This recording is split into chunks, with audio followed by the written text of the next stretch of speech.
So with that, we're going to move on to a bit more of a bleak topic here. So both of us, a few weeks back, I wrote an article for Jersey Column about vaccine holdouts in the NFL.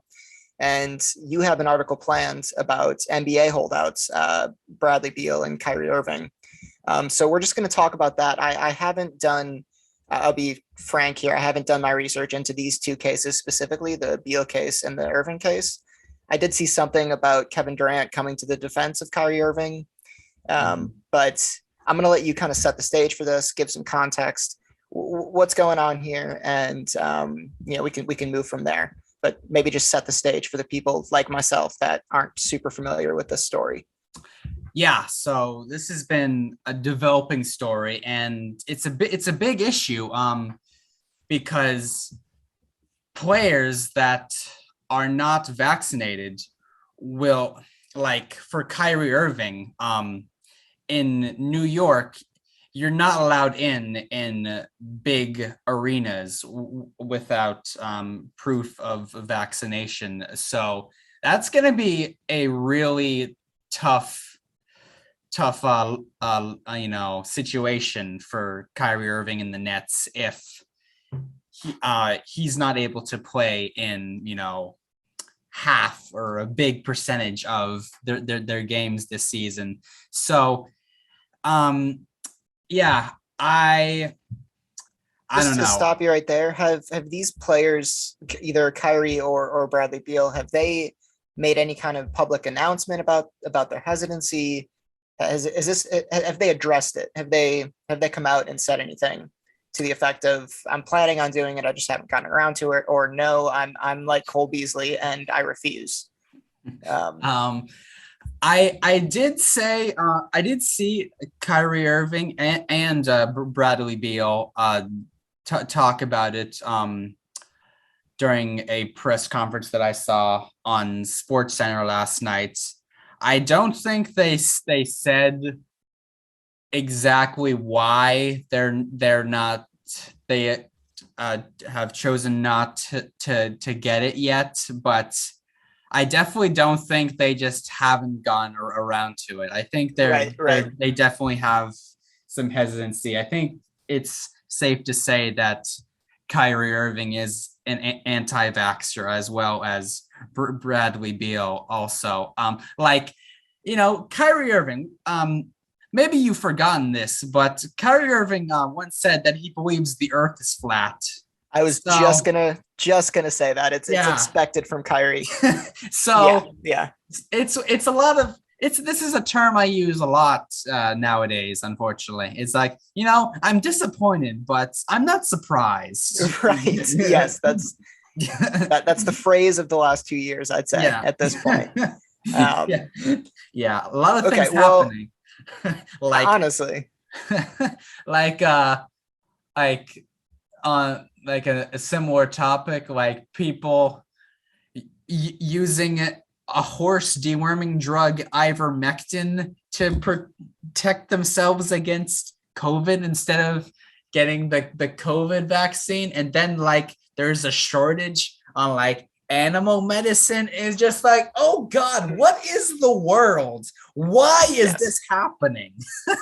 I find myself questioning whether or not I'm dreaming. Like a bad dream multiple times throughout the day these days.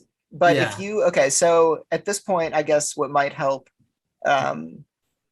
if you're open to this, we did not discuss this prior to recording here, but maybe you want to give a preview of what you're going to discuss in your article, and then from there we can kind of pin some discussion off of that, if you're comfortable with it. I definitely have some points that I think I'm going to bring up. Well, just about getting the vaccine itself, I will say I'm not a big shots person.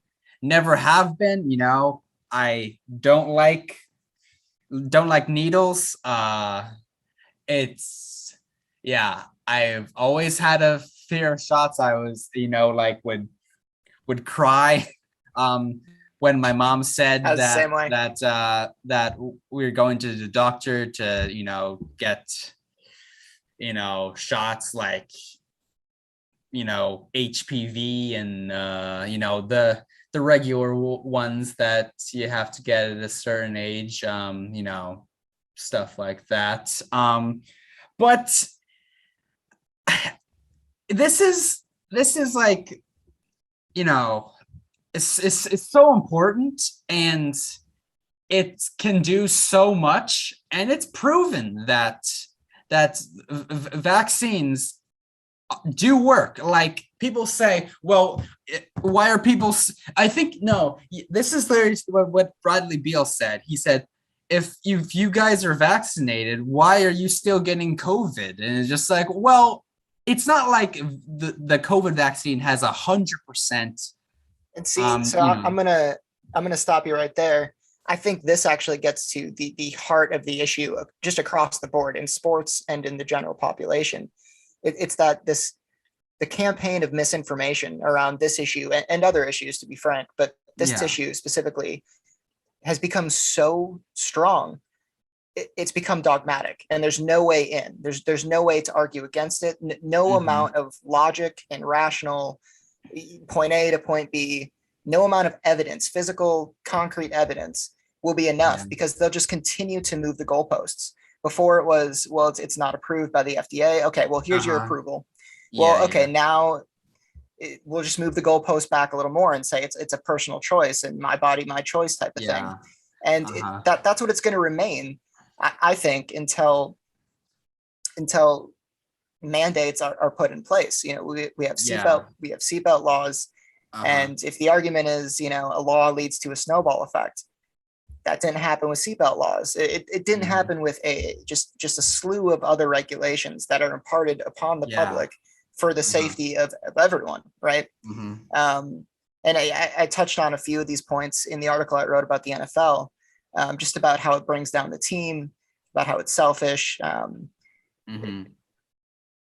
But I feel like we've gotten to a point now of almost of no return, where it's either going to be, we're going to have to just accept the fact that people are going to keep dying and people are going to keep getting sick, or we're going to have to put mandates in place.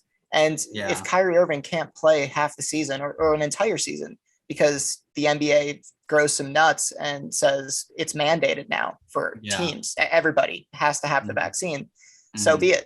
Then he's hurting his team, he's hurting his city, and he's hurting himself and his family. I just think that's the impasse that we're at right now. The point of being patient and holding the hands of those that, like Bradley Beal, is just, why are people getting COVID? Well, you just obviously haven't taken the time to understand what's happening. You haven't taken the time to understand reality as it is. You've just taken on board some piece of misinformation that confirms some already held bias and ran with it. And at what point do we stop holding hands, and do we be the adults in the room and say, okay, like when a mother says to her child, you have to go to bed at 8:00, but the child says, no, I'm not tired, I don't want to, the mother wins.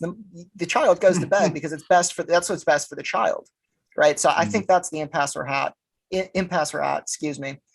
I think that this misinformation has become too dogmatic to even penetrate with argument, and people that are still holding out, it's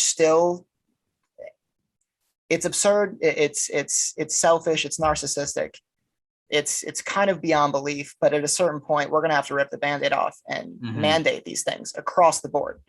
I don't know.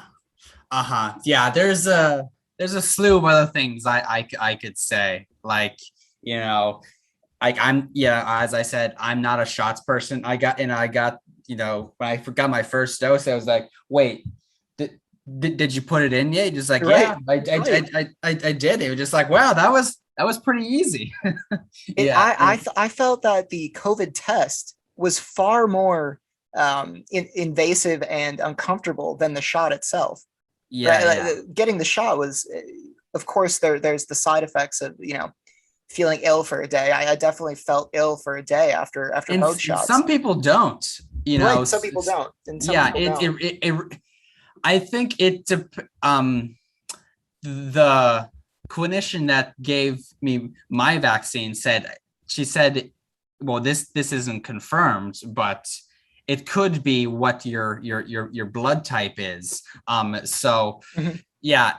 Well, anyway, yeah, I think that is a great point of what you said. Like, there's so much evidence, in support of vaccines, but there'll just be some outlying information that there'll always be something that will get people to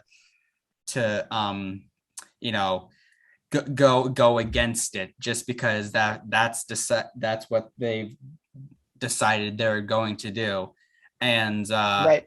yeah, another I just want to yeah go ahead. Sorry. Go ahead.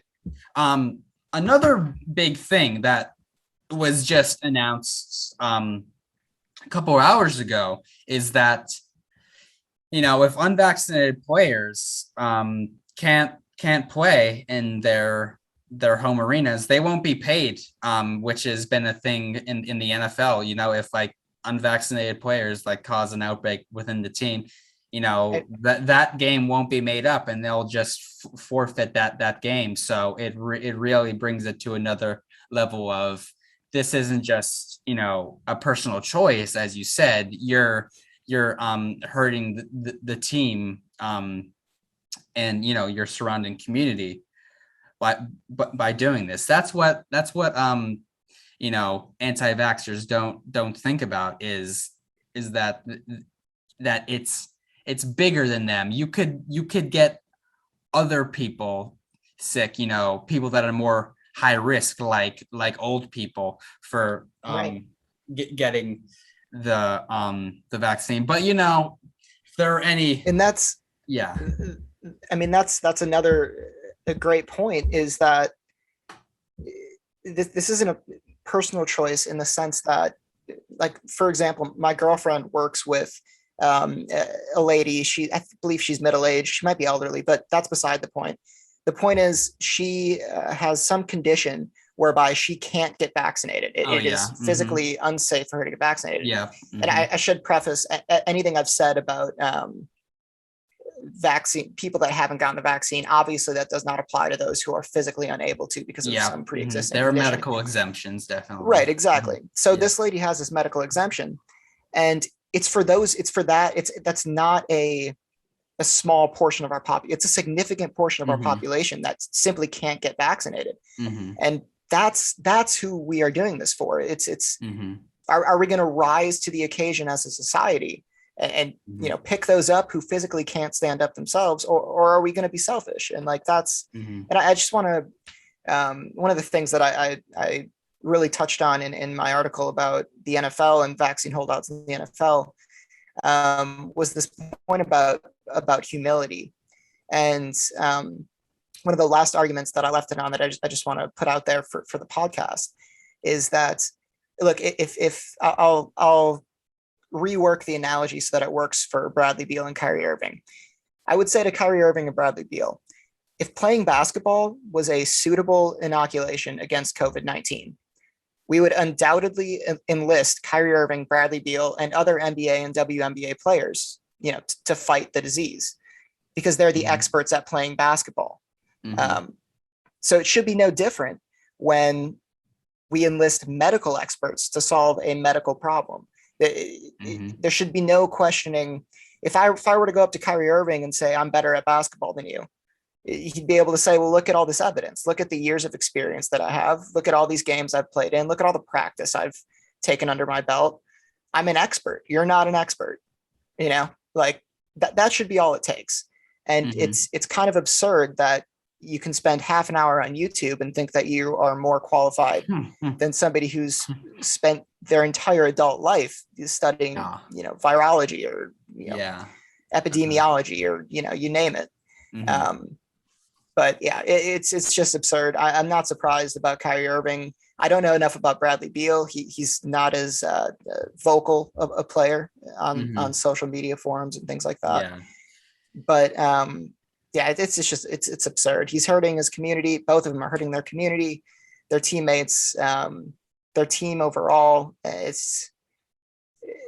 I'm over the coddling. at this point. It's at this point I'm mostly just outraged at these people. Yeah. That won't get on board, that won't rise to the moment that Uh-huh. humanity has found itself in. So Yeah. I Yeah. know. Yeah. Well, one more thing is that the NFL and NBA, and probably several other sports leagues, but the NFL and the NBA, most prominently, they've walked the line well. And I talked about this in my article about Cam Newton earlier, is that they're not outright mandating it, saying you have to get vaccinated, but they're just saying, okay, you can choose not to get vaccinated, but if you test positive for the virus and you have an outbreak within the team, then here's what's going to happen. You won't be able to make it up, and you won't be paid for the right for that game. So it's like they're sort of strongly encouraging people to get vaccinated because of that, but they're saying, hey, we're not mandating it. So I think that's a good strategy. I also wouldn't be surprised if they just ended up mandating it, because players aren't listening, but also it's not like people are like unvaccinated players are definitely going to get COVID, but as research has shown, vaccinated people are 10 times less likely to test positive for COVID. right That's all I'm gonna say. Yeah, I mean, I completely agree with that. I think that the NFL, for sure, I feel like that's a model, given what we talked about just to start this conversation, the fact that the conversation has become so dogmatic and so hard to penetrate with argument. I feel like the NFL's model on responding to this is the right one, right? It keeps, politically speaking, it keeps everyone happy, or at least it doesn't outright, talk in the face of those who are vaccine hesitant. So yeah, I completely agree with that point. And I also just want to leave it with one more thing. I do think that there's a difference between everyday Joe Schmo, like you and I. Say one of us or both of us chose not to get the vaccine as a quote unquote personal choice. That's a whole lot different than an NBA player, an NFL player, somebody with a platform not getting the vaccine. Yeah.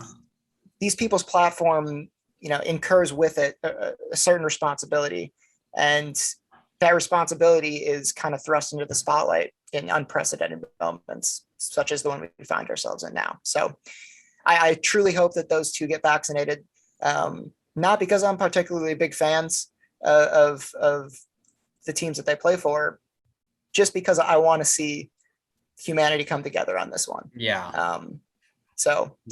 Yeah, I guess we can leave it there. I could go on for hours. It would all just be a cesspool of outrage at this point. But yeah. But yeah, everybody go check out Coop's article on Jersey Column when it's up here. You have an ETA end of the week sometime. I'm assuming it'll go up. Yeah, I don't know. As I said, I'm a busy guy, so I don't know. Well, keep coming back to the website for all of those loyal fans out there, and check out his article for more detailed information on this topic.